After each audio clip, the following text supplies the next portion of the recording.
আকাশে আজ অমাবস্যার ঘুটঘুটে অন্ধকার। শ্মশানের ডোম বৃদ্ধ হরেন চিতাটা গুছিয়ে দিয়ে আগুনের পাশে বসে বিড়ি ধরিয়েছিল।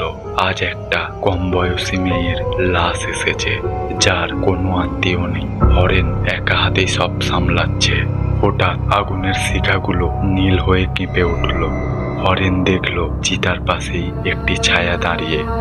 মেয়েটির শরীর অর্ধেকটা পুড়ে কয়লা হয়ে গেছে, বাকি অর্ধেক ফ্যাকাশে সাদা। মেয়েটি তার দিকে তাকিয়ে এক অদ্ভুত সুরে হাসতে শুরু করল।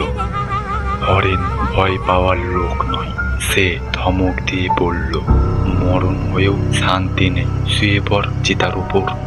মেয়েটি এগিয়ে এসে হরেনের হাতটা ধরল। তার স্পর্শ বরফের মতো ঠান্ডা। মেয়েটি ফিসফিস করে বলল, হরেন কাকা, আজ চিতাটা নিভিয়ে দাও, আমার খুব ঠান্ডা লাগছে, পাতাল থেকে কেউ আমাকে ডাকছে।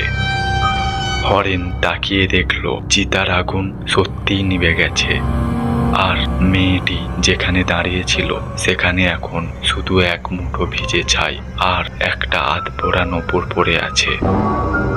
পরদিন সকালে নদীর ধারে হরেন ডোমের মৃতদেহ পাওয়া যায়। তার সারা শরীরে কারো হাতের আঙুলের কালো ছাপ, ঠিক যেন কেউ তাকে টেনে মাটির নিচে নিয়ে যাওয়ার চেষ্টা করেছিল।